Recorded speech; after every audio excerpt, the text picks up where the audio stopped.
Então, boa noite para vocês. Nós estamos na leitura do Byung-Chul Han, Sociedade do Cansaço. Eu estou fazendo a leitura dessa edição. Hoje eu fiquei sabendo que a edição nova, porque tem uma edição nova, a Vozes publicou da capa preta, bonitinha, um pouco maior, e eu descobri hoje, me falaram, na verdade, né, que a única diferença para essa edição aqui é só, acho que é só a fonte e o tamanho das letras, ou só o tamanho das letras. Então, para quem estiver acompanhando aí com o outro texto, não está perdendo nada, tá bom? Às vezes você pode chegar na loja e querer comprar o livro e ver só a edição da capa preta, pode ir nela também. Inclusive, eu acho que ela é mais estética, ela é mais bonitinha, as letras aqui brilham, enfim. Nós estamos no meio do segundo capítulo. Creio eu que existe uma chance de terminar esse segundo capítulo e de até começar o terceiro capítulo na aula de hoje. Já que a gente está fazendo uma leitura um pouquinho mais atenta, a gente acaba que fica preso em alguns pontos aqui, em alguns debates. E aí, dentro daquele esquema de sempre, tá? Se vocês quiserem me interromper, vocês podem só reagir ali, que eu vou passar a palavra para vocês, vou olhar no chat sempre que possível, mas sempre horizontal. Para fazer o resgate, né, para não ficar algo solto, de onde nós paramos na aula passada, eu marquei aqui, nesta edição, que eu parei no finalzinho da página 26 do segundo capítulo. Eu vou retomar do meio dessa página para fazer a transição de maneira mais suave, não ficar algo solto, né? Porque, bom, se alguém, por exemplo, pegar a gravação para assistir, vai ver que fica fluido se eu fazendo esse movimento de pegar do meio do parágrafo. E foi o momento que o Bill Churran cita o amiguinho ali, o amiguinho chama Alain Ehrenberg, eu não conheço ele, e ele diz assim, né, que esse amigo aí, eu não vou ficar mais citando o nome dele não, porque é bom para não passar vergonha. Ele diz: este amigo localiza a depressão na passagem da sociedade disciplinar para a sociedade do desempenho. A carreira da depressão começa no instante em que o modelo disciplinar de controle comportamental, o modelo do Michel Foucault, do controle, né, das escolas, da prisão, do hospital psiquiátrico, quando a gente deixa isso de lado, essa sociedade disciplinar, e passa, veja, disciplinar de controle comportamental, que autoritária e proibitivamente estabeleceu seu papel às classes sociais e aos dois gêneros, foi abolido em favor de uma norma que incita cada um à iniciativa pessoal. Então, eu saio desta coisa em que tem um dedo na minha cara apontando, né? Quer dizer, esta é a escola que tenta me docilizar, é a prisão, é o hospital psiquiátrico, eu saio disso e trago para o sujeito. O discurso, inclusive, o discurso neoliberal é esse discurso de dar ao sujeito uma liberdade que, na verdade, ele não tem.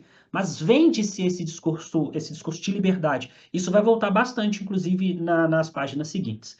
Então, ele faz esse movimento de colocar esse indivíduo nessa liberdade, nessa iniciativa pessoal, em que cada um se compromete a tornar-se ele mesmo. E aí, logo abaixo, ele diz: o depressivo não está cheio, né, no limite, mas está esgotado pelo esforço de ter de ser ele mesmo.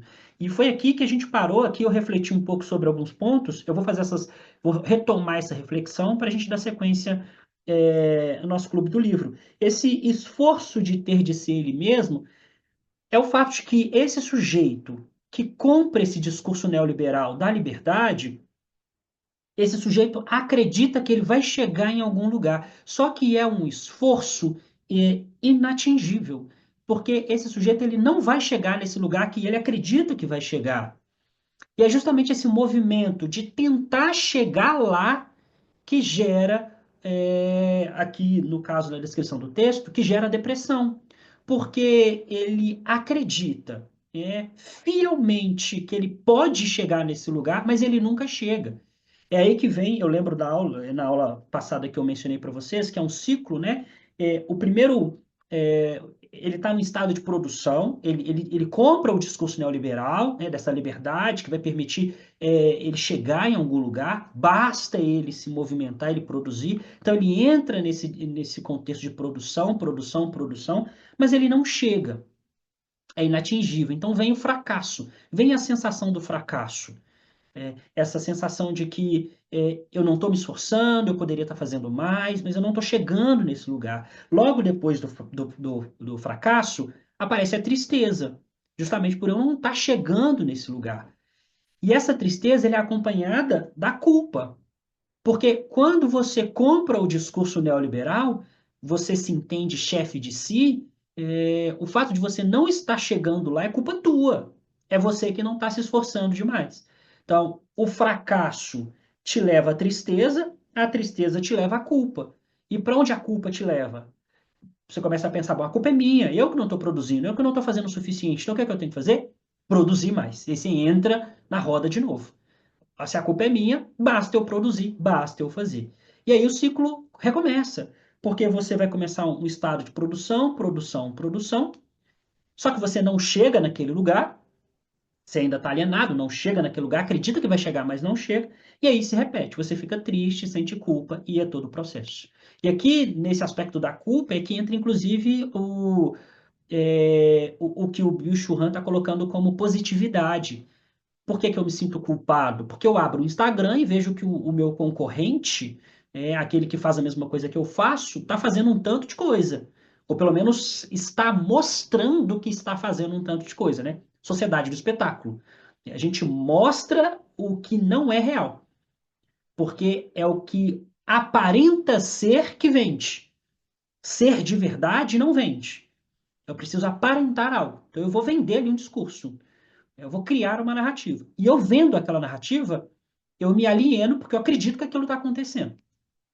Foi inclusive nesse momento que eu falei da Maria Rita Kell, no livro O Tempo e o Cão, que ela faz, eu acho que é isso, O Tempo e o Cão, que ela faz uma reflexão sobre a tristeza. Porque aqui, tá vendo? Aqui a tristeza é um problema.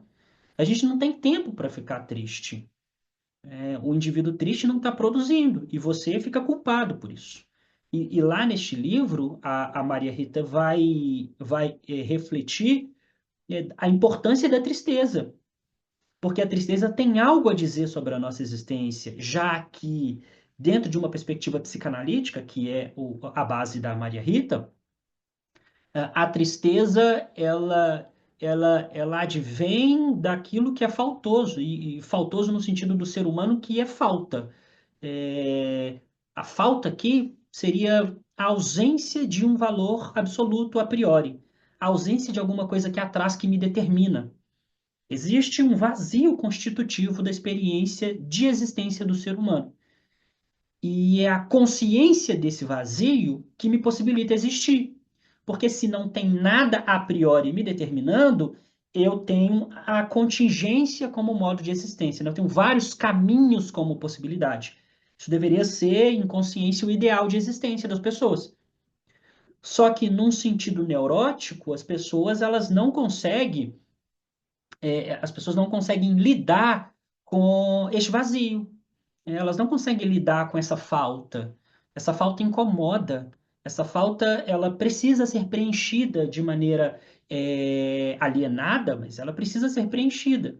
É aí que vem a tentativa de tentar colocar alguma coisa ali dentro a todo custo, né? De tentar preencher com essa ideia. Aqui, na verdade, fazendo uma interseção com esse debate que nós estamos travando aqui, inclusive o Zygmunt Bauman vai falar sobre isso, talvez eu fale mais sobre ele na aula de hoje ainda.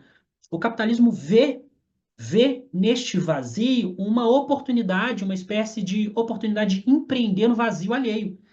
Porque vai dizer ao sujeito que existe uma possibilidade de um pertencimento existencial no consumo. O consumismo se torna, aqui alienadamente, claro, o consumismo se torna um mote, né, um movimento existencial. As pessoas compram esse discurso. Eu preciso consumir, eu preciso consumir, eu preciso consumir. E olha, não tem problema nenhum consumir, a gente vai consumir o tempo todo. Mas a pergunta é: existe necessidade? Eu realmente preciso fazer este tipo de consumo? Pois bem, na página seguinte, esse recorte todo vai voltar várias vezes hoje, tá? Se tiver ficado alguma coisa solta aí, a gente vai falar sobre isso novamente. Eu vi que a Anne pediu para colocar ali o nome do livro. Quase certeza que é O Tempo e o Cão, a Atualidade das Depressões, tá? Mas de qualquer forma eu mando para vocês no grupo depois, se eu esquecer, vocês podem me lembrar. Na sequência do texto, então, o Bill Churran diz: o que nos torna depressivos seria o imperativo de obedecer apenas a nós mesmos. É o ponto, né? Veja, esse obedecer a nós mesmos não nos leva em lugar nenhum, porque nós estamos nos obedecendo enquanto chefe de nós mesmos, né, empresário de si, acreditando que eu posso chegar naquele lugar, mas o ponto é, não se chega. Aqui é o discurso meritocrático, né? Basta você ali se esforçar, que você vai chegar nesse lugar. Mas o ponto é, você não vai. E esse fracasso te leva a entrar nesse ciclo de sofrimento. E aí o Bill Churran cita o amiguinho lá de novo, né? Para ele, a depressão é a expressão patológica do fracasso do homem pós-moderno em ser ele mesmo. E aí o Bill Churran acrescenta, mas pertence também à depressão, precisamente, à carência de vínculos, característica para a crescente fragmentação e atomização do social. Aqui tem um ponto extremamente importante, algo novo para a gente aqui, que é o seguinte. Aqui, implicitamente, o Bill Churran está dizendo o seguinte, ele primeiro afirma que a depressão está nesse campo deste outro que não consegue ser ele mesmo, né? Deixa eu só mutar um áudio que ligou aqui rapidinho para não atrapalhar a gravação. Essa depressão está neste indivíduo que não consegue ser ele mesmo, quer dizer, não consegue chegar nesse lugar alienado que ele compra como liberdade, mas o Bill Churran acrescenta algo, está também, né, na carência de vínculos característica para essa fragmentação e atomização do social.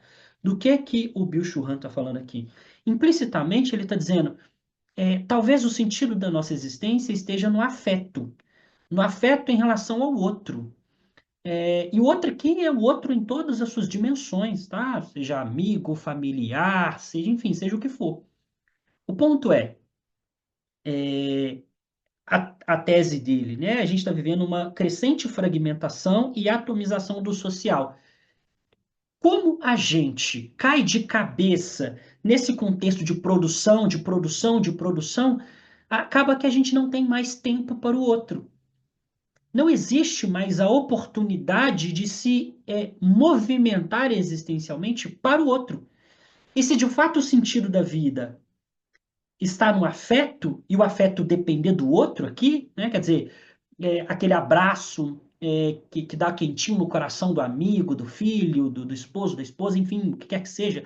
Se eu não tenho esse tempo de qualidade para estar com o outro, isso também afeta a minha existência, já que se o afeto de fato diz algo sobre o sentido da vida, se não tem outro, não tem afeto. E o culpado é esse contexto de extrema produção. O indivíduo... Quer ver um exemplo muito legal?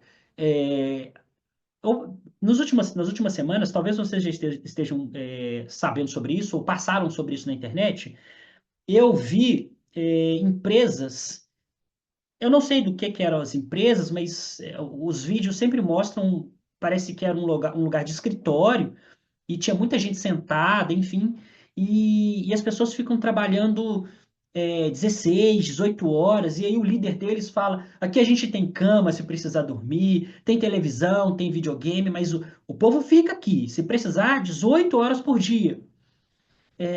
Porque, ok, eles estão trabalhando mais, mas se bater meta, você vai receber por isso. Você está ganhando para bater essa meta. Então, veja bem, olha só, se uma pessoa de fato bebe desse discurso e fica 18 horas por dia, vamos supor que ela fica 18 horas por dia, de segunda a sexta, em que momento que ela vê o círculo familiar dela? Porque, tá, ela pode falar assim, eu vejo aos finais de semana. Será que você vai estar bem fisicamente para querer ver alguém ao final de semana? Será que você não vai estar esgotado, cansado por isso, sociedade do cansaço? Então, esse é o ponto. Aqui ele tá argumentando nessa direção. Estamos vivendo num contexto de extrema produção que não sobra tempo nem para o outro. E se o sentido da vida for de fato um afeto, e o afeto depender do outro, eu não tenho mais motivo para viver. Eu estou vivendo quase que mecanicamente, de maneira alienada. E reparem como isso é meio brutal, essa questão do desempenho da produção. Porque hoje, com o WhatsApp ou com as redes sociais, enfim, as pessoas trabalham o tempo todo. Aos finais de semana, de madrugada, se receber mensagem do cliente, vai olhar, vai querer ver um e-mail que apareceu lá que você não estava esperando, você vai olhar. Você vai olhar. Então, é essa o ponto que ele está colocando aqui. Eu vi ali que perguntaram, nós estamos na página 27, tá? Meio do segundo capítulo. O Juan comentando, ó, tipo escritório do Google, né? Teve uma época em que isso ficou famoso na internet. E a Anne falando assim, energia para afeto positivo. Então ele continua. Esse aspecto da depressão não aparece na análise do amiguinho lá que ele está citando. Ele passa por alto também a violência sistêmica inerente à sociedade do desempenho que produz infartos psíquicos. Aqui ele está falando justamente desse indivíduo que está num estado de desempenho louco, né? Produzindo, produzindo, produzindo. É a estafa mental, é o burnout, né? O que deixa a pessoa derrubada. Bom, ele continua. O que causa a depressão do esgotamento não é o imperativo de obedecer apenas a si mesmo, mas a pressão de desempenho. Vista a partir daqui, ele cita, né? Bom, ele cita o burnout, eu vou dar um pulo lá para baixo, ele diz assim, ó, então, eu citei o burnout aqui, ele acabou de colocar, no finalzinho da página 27, ele diz assim, ó, o que torna doente, na realidade, não é o excesso de responsabilidade e iniciativa, porque, repare, isso não é problema, não é problema, a gente gosta de trabalhar com pessoas que têm responsabilidade e iniciativa, que são proativas, esse não é o problema.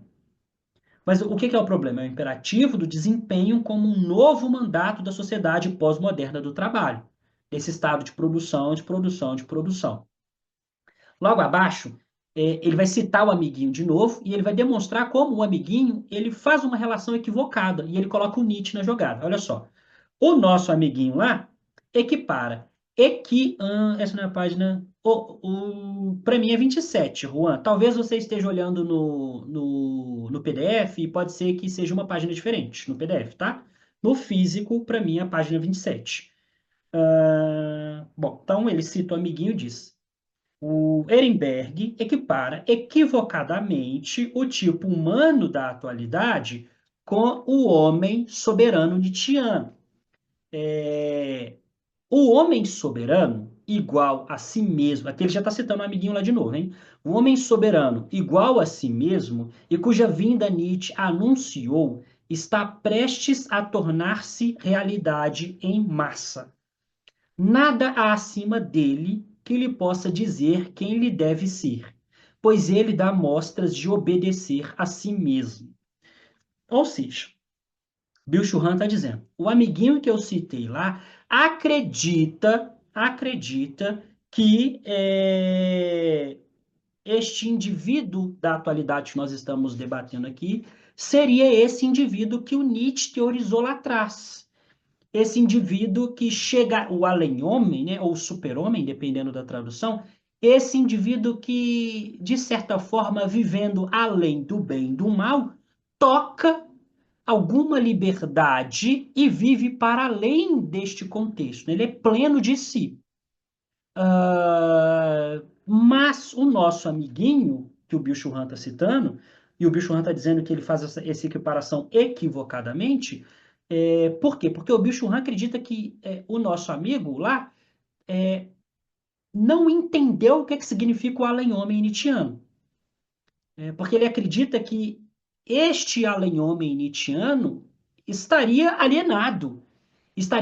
É a ideia que a gente está descrevendo aqui do indivíduo que acredita estar livre, mas na verdade não está. Na verdade não está. É o processo de alienação, de acreditar na meritocracia, no discurso do desempenho, de que você vai chegar em algum lugar bastando você produzir. Esse indivíduo compra esse discurso e o que o Bill Churran está dizendo é que o amigo lá acredita que isso que aconteceu. Que o tipo que o Nietzsche descreve é esse indivíduo que a gente está vendo. Matou Deus lá atrás, matou todas as representações impositivas, chegou num estado ali de alguma liberdade, mas na verdade é alienado, porque não há liberdade. Né? Propriamente não há liberdade. Eu vou citar o restante do trecho aqui e depois eu comento onde está o erro porque eu concordo com o Byung-Chul Han, há um erro mesmo aqui. Ele diz assim, ó, precisamente Nietzsche diria que aquele tipo humano está em vias de tornar-se realidade em massa. Soberano não é o super-homem, mas o último homem, que apenas ainda trabalha. Aqui ele ainda citando o Ehrenberg. E aí ele comenta: essa soberania está precisamente ausente daquele novo tipo homem. Então, aqui olha só o Bill Churran como ele está citando. Essa soberania que possivelmente seria do além-homem nietzschiano não está presente aqui. Então, essa soberania está precisamente ausente daquele novo tipo homem, exposto, entregue, indefeso ao excesso de positividade. Então, qual é o erro do Ehrenberg lá atrás? O erro é um erro é, bem trivial, na verdade. Porque o que é o além-homem nietzschiano? O além-homem nietzschiano é o indivíduo que, transitando além do bem e do mal, ele, ele, ele está tão de posse de si, ele está tão de uma perspectiva de consciência, que ele compreenderia em consciência os atravessamentos do neoliberalismo. Compreenderia que esse discurso de produção, na verdade, é um discurso de alienação. Se o indivíduo de fato, tivesse de posse da consciência que o Nietzsche propõe do além-homem, esse indivíduo jamais aceitaria passivamente o discurso neoliberal. Porque esse além-homem, transitando além do bem e do mal, conseguiria olhar face a face para esse processo de imposição e de dominação. Ele não se submeteria a isto. Isso faz todo sentido, por exemplo, esse movimento, porque foi desse contexto que Deleuze e Guattari, bebendo do Nietzsche e do Freud, vão criar a esquizoanálise, que é uma proposta de uma psicanálise crítica ao capitalismo, tomando por base o Nietzsche e a psicanálise. Então, esse sujeito, que seria esse além-homem do Nietzsche, fatalmente seria alguém que compreenderia esses atravessamentos e não se permitiria ser alienado por esses atravessamentos. Então, aqui nesse ponto, eu concordo com o Bill Churran ao dizer que o camaradinha lá, como ele coloca lá na outra página, né, que equipara equivocadamente a leitura que ele faz do além-homem, super-homem nietzschiano. Aqui só uma fala sobre tradução. A tradução mais correta seria além-homem, tá? Às vezes vocês podem pegar textos nietzschianos e tá super-homem. Super-homem levanta alguns problemas, mas isso a gente fala em outro momento. Eu vi que tem algumas perguntas. Deixa eu ver o que que temos ali. Tá o Juan confirmando ali a questão da página. E a Anne, prof, Nietzsche, me confundo com as consoantes, considera a realidade humana gregária, coletiva? Eu não sei se eu entendi, tá, Anne, mas o Nietzsche está cagando e andando para uma construção política coletiva. Ele não está muito preocupado com. Inclusive, esse é um debate interessante dos pesquisadores em Nietzsche. O consenso é que o Nietzsche não se preocupa em construir uma teoria política. A minha percepção é esta também. Ele está realmente cagando e andando. É mais ou menos assim, ó, ele escreveu o que ele escreveu, alguém vai ler ele? Vai. E é isso aí. Se você me ler, beleza. Eu não estou muito preocupado. E isso é fundamental, até mesmo para entender que o Nietzsche é um genealogista. Ele está preocupado em desconstruir, não construir. O martelo é para quebrar, não é para cimentar. O Nietzsche está muito preocupado, então, em desconstruir. Contudo, porém, entretanto, tem pesquisadores que acreditam que é possível fazer uma teoria política em Nietzsche, tá? Inclusive, eu tenho um livro em algum lugar de um pesquisador brasileiro, de uma federal que eu não vou lembrar o nome, que ele escreveu um livro sobre uma possível política em Nietzsche. Se eu achar, eu compartilho com vocês depois. Deixa eu fechar aqui. Bom, na sequência do texto, ele diz então: o homem depressivo é aquele animal laborans, é esse animal que trabalha, que explora a si mesmo e, quiçá, deliberadamente, sem qualquer coação estranha. Então, esse é o ponto, né? Inclusive, esse trecho aqui é o que torna essa exploração de si mais efetiva em relação ao modo como acontecia na sociedade disciplinar. Porque na sociedade disciplinar do Michel Foucault, a coação era feita por um dedo que apontava na tua cara e te mandava fazer alguma coisa. Era o não, né? Não, não será assim, não vai fazer assim. Era o controle, de fato, para uma entidade externa a você. E aí o ponto pedagogicamente, isto é fato, pedagogicamente, o controle pelo medo não é tão efetivo do que o controle do positivo. Por quê? Porque se eu pego uma criança e bato nela, ela vai deixar de fazer alguma coisa que ela fez, não porque ela aprendeu, mas é porque ela está com medo. Ela está com medo de apanhar de novo. Então não houve aprendizado. Tem medo ali. O que o Bill Churran está dizendo foi: bom, o capitalismo percebeu que eu não tenho que bater, porque eu deixo a pessoa com medo. E as pessoas com medo, em algum momento, numa reatividade, pode gerar algum tipo de problema. Então, o que que o capitalismo faz aqui? Qual que é o movimento? Bom, eu paro de controlar pelo não, tiro essa entidade de fora que aponta o dedo na minha cara e falo para esse indivíduo: olha, você é livre. Tu é livre, cara, vai lá. Você só precisa se movimentar. Vai lá, produz, seja você. Tô te dando a liberdade. Vá se movimentar.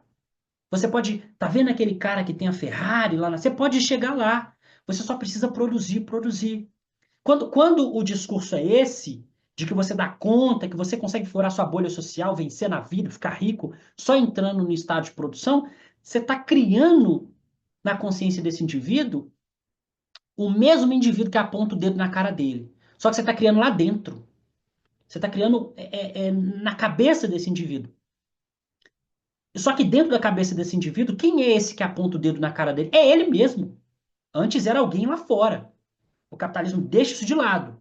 Dando liberdade para esse sujeito, quem aponta o dedo na cara dele é ele mesmo. É ele que está lá dentro controlando ele. Por isso que é mais efetivo. Por isso que funciona. Porque é você que se controla. Você não tem mais medo do outro. O que você tem agora é culpa, porque é você que se controla. E no estado de culpa, quando você entra no estado de culpa, entra a positividade que o Bill Churran descreve. Bom, no estado de culpa, eu olho para o coleguinha que está produzindo muito, eu devia estar fazendo o que ele está fazendo. E eu não devia estar descansando. Mas por que que eu estou descansando? Olha o tanto de coisa que eu deveria estar fazendo. É por isso que mais para frente o Bill Churran vai teorizar sobre o ócio. A importância do ócio, do descanso no processo de ensino-aprendizagem, no processo de criatividade, que quer que seja. Eu preciso estar pleno, né? Preciso estar descansado para fazer esses movimentos. Então, veja, é isso que está colocando aqui. O homem depressivo é aquele animal que trabalha, que explora a si mesmo e que está deliberadamente sem qualquer coação estranha. Não tem um estranho mais apontando o dedo na tua cara. É você mesmo que faz esse movimento. É agressor e vítima ao mesmo tempo, como ele descreve ali.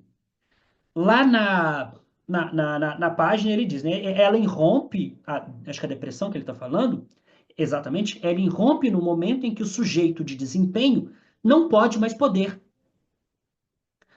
Veja bem, por que que ela irrompe no momento em que o sujeito do desempenho não tem mais poder? É no momento em que o indivíduo alienado, acreditando que vai chegar lá naquele lugar, ele percebe um limite. É o limite, não tem como passar daqui. Eu não consigo transpor esse ponto aqui. Só que alienadamente ele não enxerga que esse é um limite intransponível. Mas ele acha que é possível.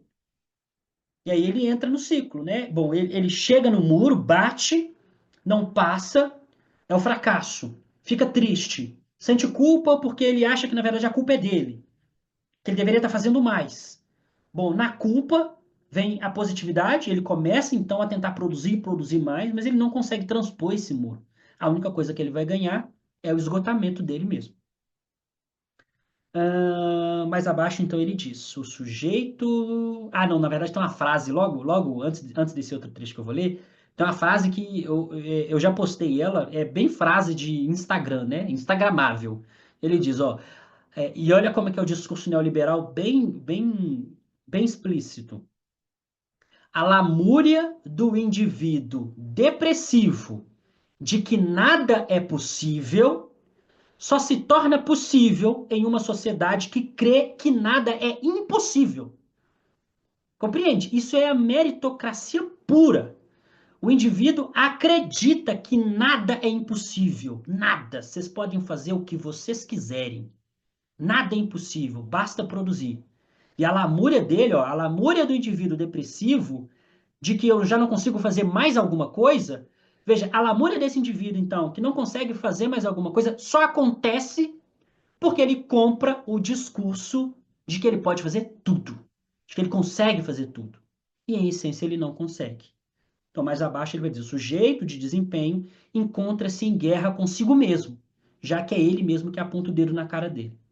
O depressivo é o inválido dessa guerra internalizada. A depressão é o adoecimento de uma sociedade que sofre sob o excesso de positividade. Reflete aquela humanidade que está em guerra consigo mesma. Mais abaixo, o sujeito de desempenho está livre. Aqui o que eu já mencionei, veja, ó, o sujeito de desempenho está livre da instância externa de domínio que o obriga a trabalhar ou que poderia explorá-lo. Ele está falando da sociedade disciplinar do Michel Foucault.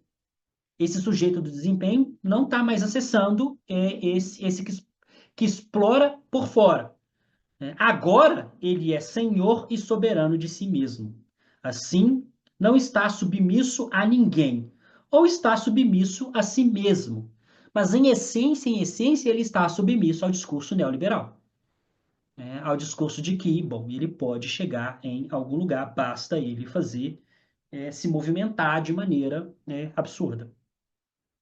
É nisso que ele se distingue do sujeito de obediência.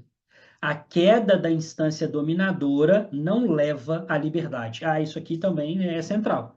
Porque o indivíduo que compra a narrativa neoliberal, porque esse argumento ele é interessante, a gente precisa debater ele, acho que eu não falei sobre ele nenhuma vez. Qual que é o pressuposto? Primeiro é um pressuposto liberal lá atrás, né? Começa com liberalismo, depois se transforma em neoliberalismo, a gente pode conversar sobre isso. Mas qual que é o pressuposto? É a liberdade no indivíduo. O pressuposto liberal, e que é também um pressuposto neoliberal, daqui a pouco eu falo a diferença dessas duas coisas, mas o pressuposto é a liberdade. O indivíduo é livre.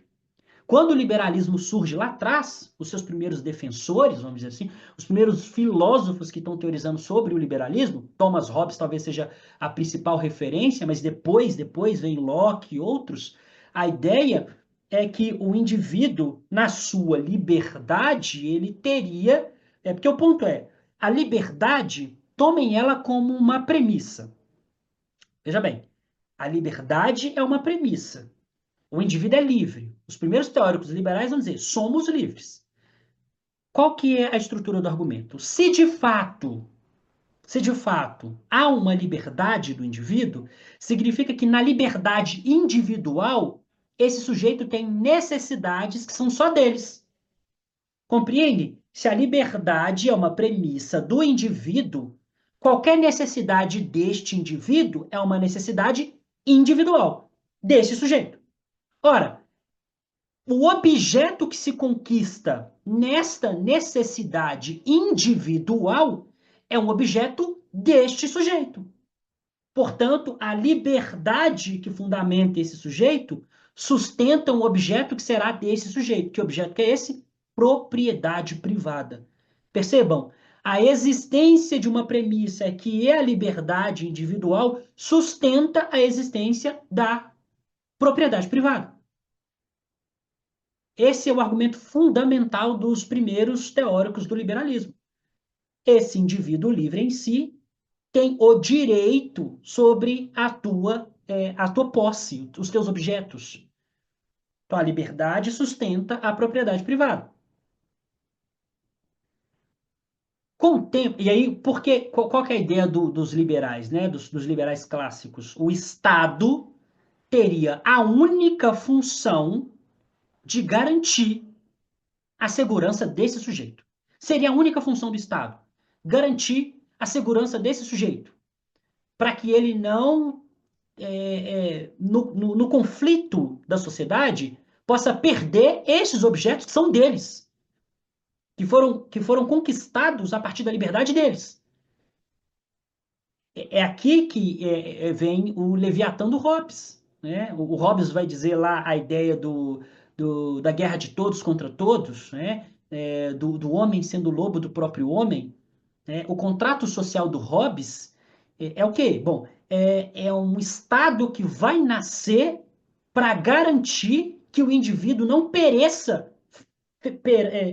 perante outros indivíduos nesse conflito sobre o que se conquistou. Então, o Estado vai nascer para proteger essa liberdade individual. Então, no liberalismo clássico, o Estado teria essa função de garantir a segurança desse sujeito. Só que com o tempo, o que aconteceu?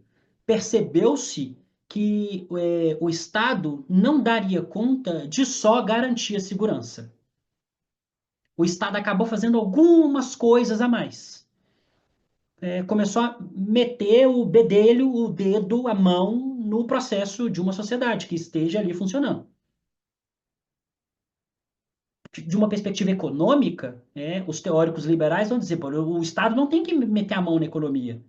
A economia se regula por conta própria, ela funciona sozinha.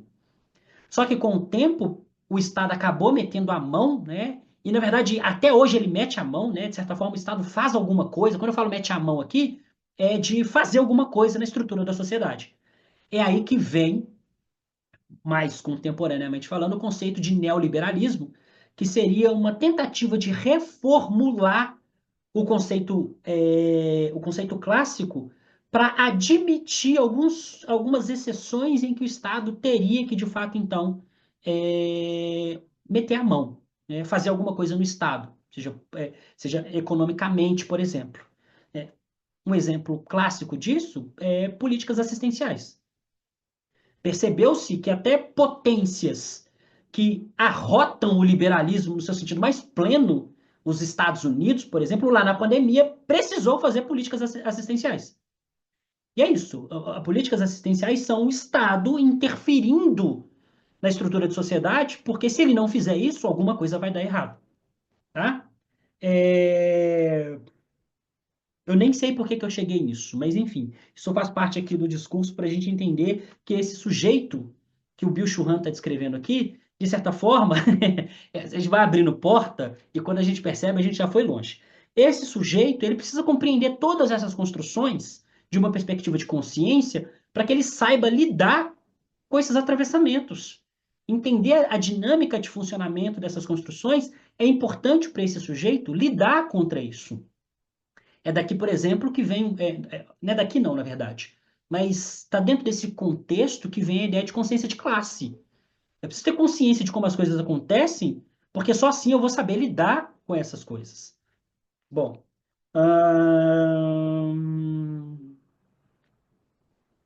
No finalzinho, né, na página 29, onde eu estou. Então, assim, não está submisso a ninguém ou está submisso apenas a si mesmo. Ah, lembrei. Porque quando eu disse que ele está submisso a si mesmo, na verdade ele está submisso ao neoliberalismo. Porque o neoliberalismo, além de ser isso aqui que eu coloquei, o neoliberalismo ele ainda está no discurso da liberdade individual. Ele está no discurso de dar a esse indivíduo a ideia alienada de que ele é livre, de que ele consegue, no seu movimento existencial, fazer as coisas que vai levar esse indivíduo a furar a bolha do status social onde ele está inserido. Né? Então, é nisso que ele se distingue do sujeito de obediência.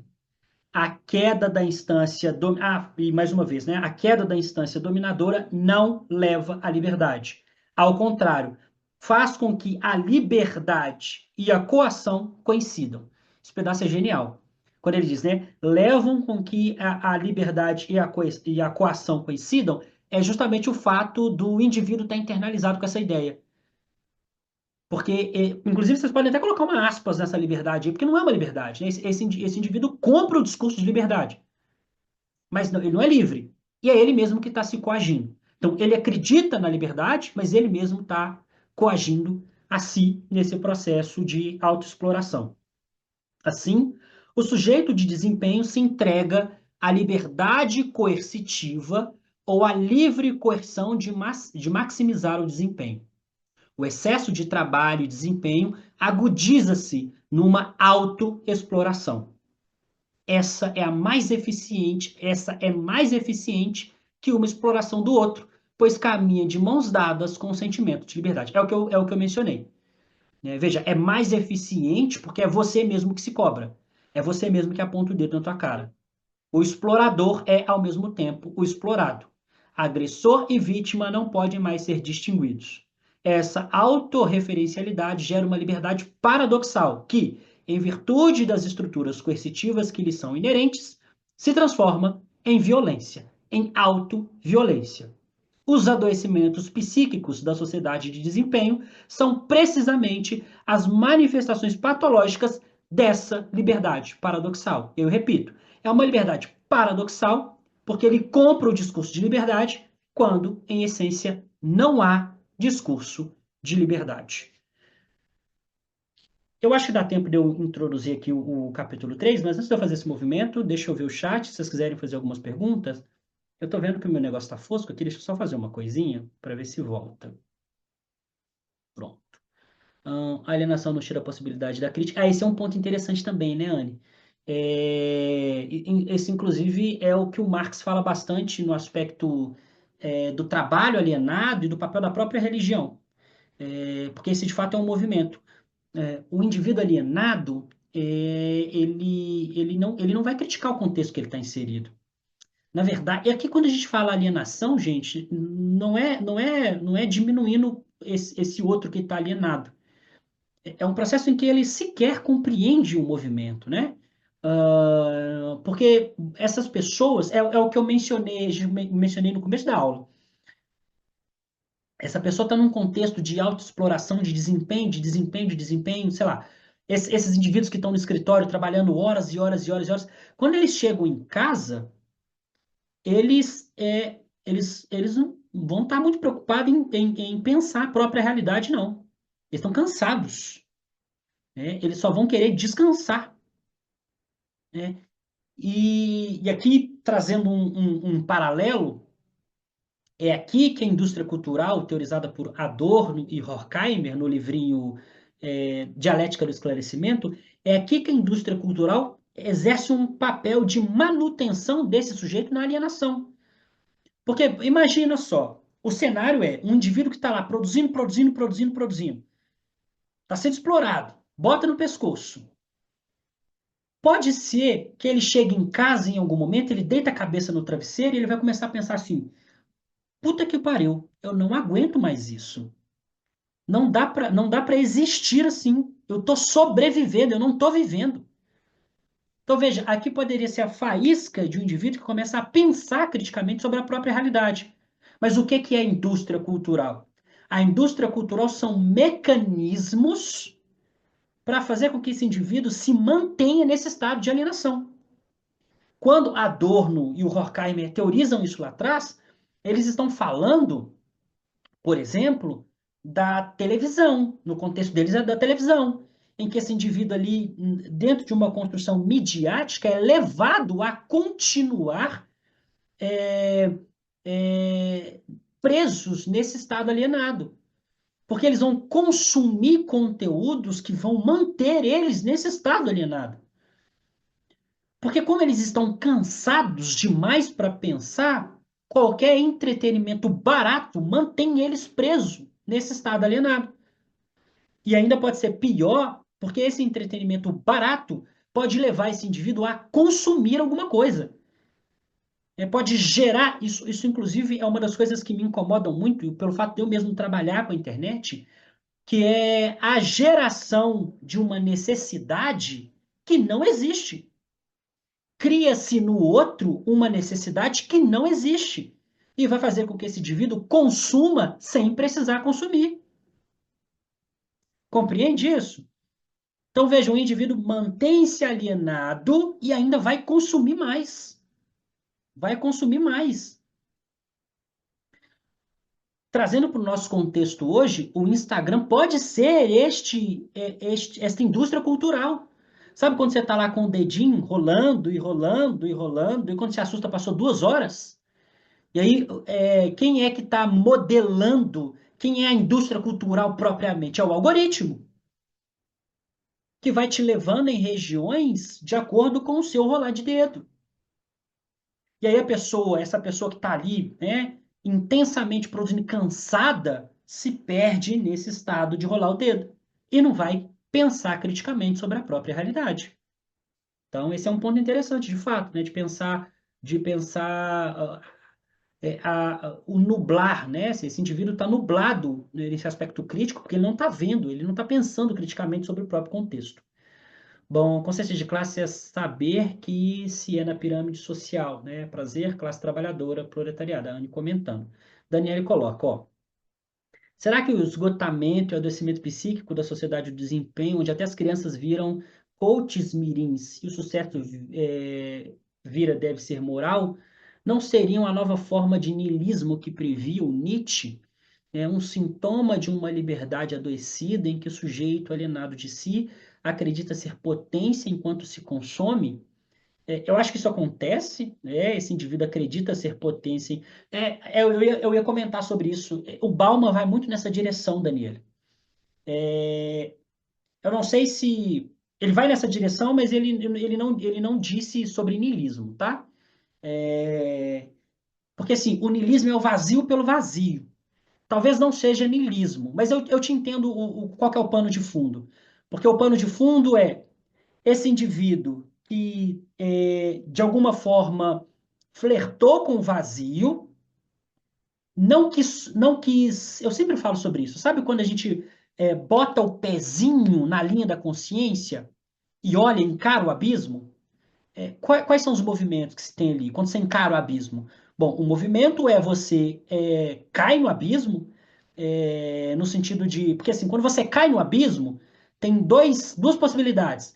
Você cai para compreender ele, para entender o que é o abismo, ou você se mata propriamente. O suicídio de fato.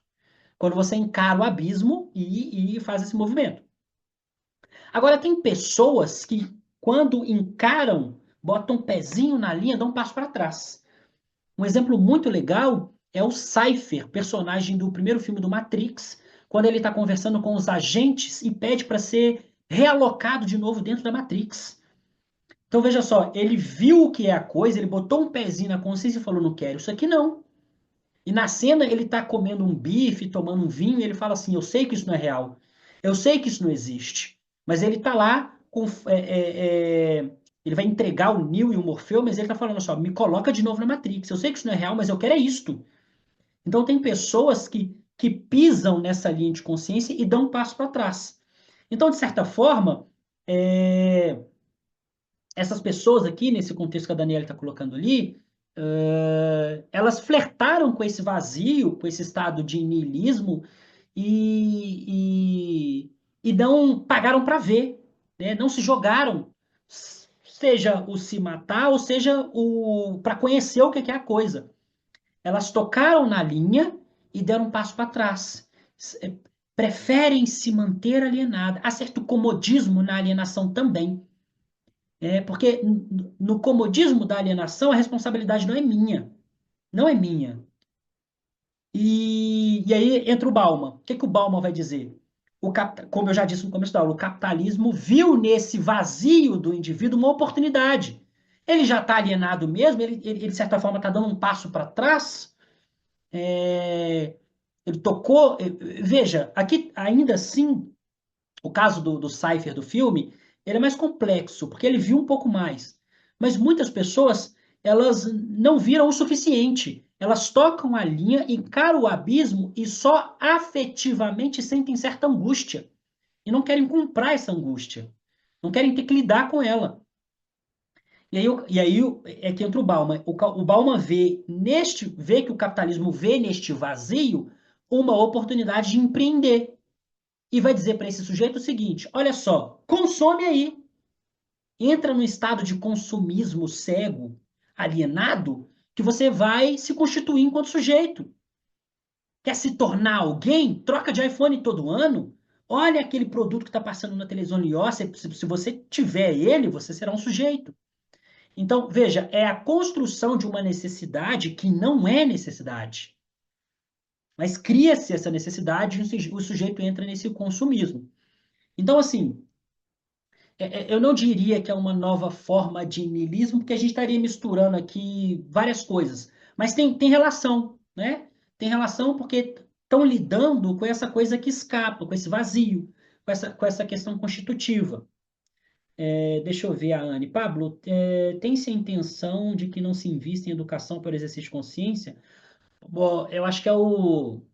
Quem que fala? Que a educação é um projeto? É um sociólogo brasileiro. Esqueci o nome dele, mas é isto.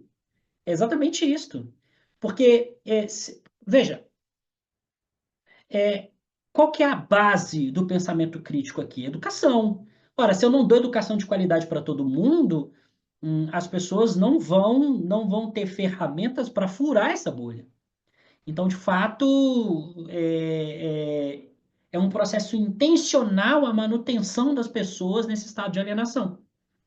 É, se a gente pensar, inclusive, no próprio conceito de democracia, né? Democracia pressupõe-se o poder do povo. No Estado democrático de direito, todo mundo vota. Mas veja, todo mundo tem as mesmas ferramentas para votar? Né? O Estado dá as mesmas condições para todo mundo votar? Não. Então, os teóricos que vão tentar definir de fato e falar sobre democracia vão dizer justamente: olha, a gente não está numa democracia de fato.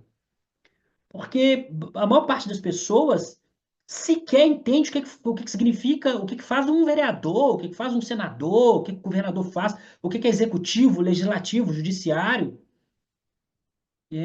Não entendem o poder que elas têm nas mãos delas.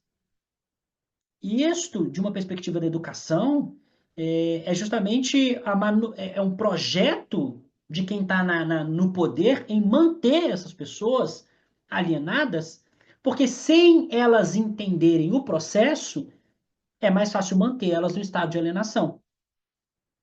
E aí, bom, a gente observa isso no contexto brasileiro propriamente, né?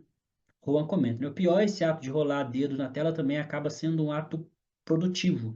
Você fica preso na lógica de tratar conteúdo também como mercadoria e só consome. É exatamente o que eles querem, né? Exatamente o que eles querem, né? Fazer da coisa mercadoria. Carlos, né? Até que ponto a uberização da psicologia com profissionais atendendo dezenas de pacientes por valores simbólicos, tentando produzir e suprir a agenda de plataformas que praticamente nem cobram em nome do propósito social, revela o mesmo processo de autoexploração e adoecimento que Bill Churran descreve na Sociedade do Desempenho. É, eu acho, eu acho que esses profissionais eles estão dentro da mesma lógica de um trabalhador que está se autoexplorando, né? Estão dentro da mesma lógica. A questão aqui não é, o mérito não é o valor que eles cobram, é, ser simbólico ou não, mas é porque o contexto leva eles nessa direção também, né? Inclusive, eu estou para escrever um texto sobre isso, né? Sobre a relação, tá aqui, ó. A relação entre saúde mental e insegurança financeira, né? Porque, veja, a maior parte das pessoas não tem condição de pagar um psicólogo nos valores praticados normalmente. E aí entra nesse ciclo. Bom, acontece o que o Carlos está colocando ali, esse profissional entra nesse ciclo de. Veja como isso é bem descritivo dessa sociedade positiva, né? Você olha no Instagram, pode acontecer, tá? Não estou dizendo que acontece sempre, mas pode acontecer. Sei lá, você é um profissional da psicologia. Aí você está vendo um outro. Inclusive, eu vi isso outro dia, o povo debatendo no Threads, o irmão do Twitter no Instagram. Uma pessoa colocou assim, ó. Alguém que se diz formado há 5 meses acabou de postar que está com a agenda cheia e está dando consultoria para ensinar outras pessoas a também ter a agenda cheia. E eles estavam levantando a possibilidade de que isso não é possível, de que isso é ilógico. Mas veja, a sociedade positiva que o Bill Churran está descrevendo é justamente isto. Porque inclusive isso é Guy Debord também na Sociedade do Espetáculo. Não importa mais ser, o que importa é parecer ser. E se eu conseguir fazer com que pelo menos uma pessoa compre o meu discurso de que eu estou com a agenda cheia e de que eu estou vendendo mentoria a rodo, esta pessoa positivada pelo meu discurso pode ser levada a tentar uma produção excessiva para chegar nesse mesmo lugar, ou até mesmo ir lá consumir produto dessa pessoa. É o que o Juan colocou ali em cima, o conteúdo virando mercadoria. E veja bem, para deixar muito claro, não tem problema nenhum um produto ser mercadoria. Porque, veja, é inclusive o que eu faço. O meu conhecimento é mercadoria na internet. Eu vendo o meu conhecimento. O ponto central é até que ponto este produto gera uma necessidade que não existe, que está criando no outro uma necessidade que não existe, para gerar um ciclo de desempenho de produção alienados. O próprio Bauman fala, o problema não é consumir, o problema é a forma como se consome, porque consumir a gente vai, não tem como parar de consumir. Mas o ponto é, o consumo que nós estamos fazendo é uma necessidade de fato ou é uma necessidade criada? Então, o Carlos coloca ali, bota um exemplo e vale para os psicólogos, vale para qualquer outro tipo de profissional que esteja dentro desse contexto da positividade do desempenho. E aí o Carlos continua. Se, como aponta Bill Churran, o capitalismo atual colonizou até a subjetividade, transformando liberdade em autoexploração, seria o socialismo capaz de escapar dessa lógica ou apenas reinventaria novas formas de controle e desempenho? Vai ter gente que vai te responder as duas coisas. Vai ter gente que vai te responder que o socialismo poderia ser o escape ou que o socialismo só reinventaria a forma de controle e desempenho. Vai ter gente que vai te responder as duas coisas, Carlos. Vai depender do autor que você tomar por base, de quem você toma como referência, tá? Então, de fato, pode acontecer essas duas coisas. Pessoas, antes de... Vamos continuar o papo, tá? Eu não vou... Eu ia ler, eu ia começar o terceiro capítulo, mas vamos fechar nele aqui. Na próxima aula a gente volta nele. Antes... Aí, ó, tá vendo? Ó, agora, lá vai eu, como a Ana me chama de sofistinha às vezes. Eu não sei se a Ana ainda tá aí. Lá vai eu vender o meu produto para vocês, tá? Se alguém quiser estudar filosofia de maneira sistemática, para além de um contexto esporádico, como nós fazemos aqui, eu sempre faço o convite da plataforma, da Sociedade Filosófica. Eu não sei se tem alguém aqui que já participa, geralmente tem. A Ana, eu não sei se a Ana ainda está aí, que me chama de sofistinha, mas a Ana é aluna lá, tá? Se tiver mais alguém aí, lá funciona da seguinte forma: conteúdos semanais, uma aula ao vivo e cursos gravados, né? Tem uma infinidade de cursos lá. Tem Nietzsche, tem Marx, tem Foucault, tem Byung-Chul Han, tem Sartre, Heidegger, tem metafísica, filosofia da mente, enfim, eu não sei de cabeça, porque de fato tem uma infinidade de cursos. E toda semana também tem um clube do livro. Atualmente nós estamos lendo o Tio Freud.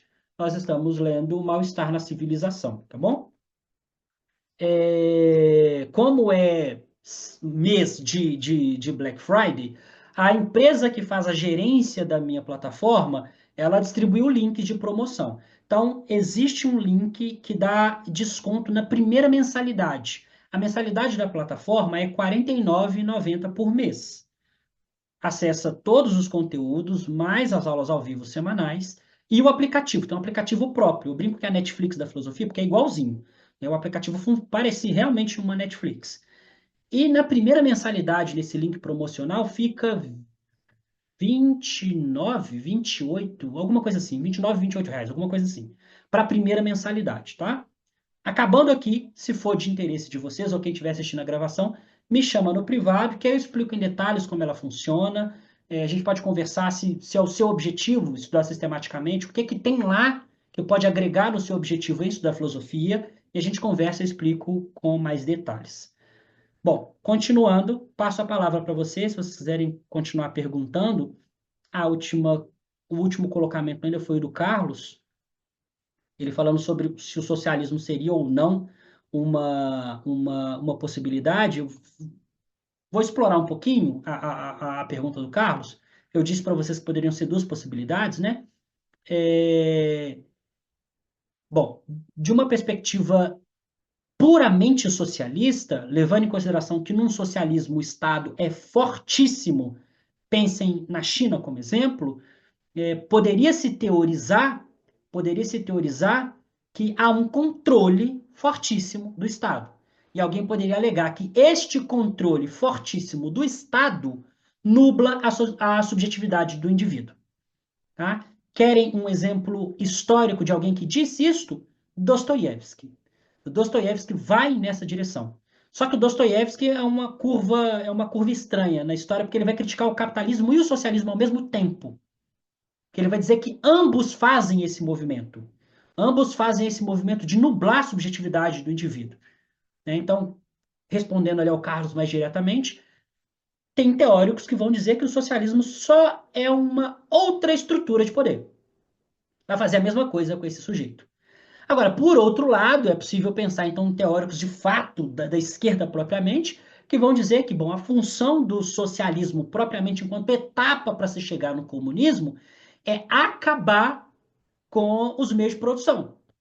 De tal modo que, se não existe mais os meios de produção, não há exploração. Porque, dentro da perspectiva marxista, qual que é o, o, o, o problema a ser extirpado? O trabalho alienado. É o trabalho alienado e, portanto, a exploração do trabalho alheio que sustenta o capital. Bom, se eu preciso, então, acabar com o trabalho alheio, eu preciso acabar com quem está ali sustentando essa existência desse modo.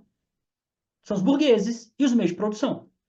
Então, se eu acabo com os meios de produção, ou especificamente, se eu coletivizo os meios de produção, e faço, portanto, que os meios de produção sejam de todos, eu não vou explorar ninguém.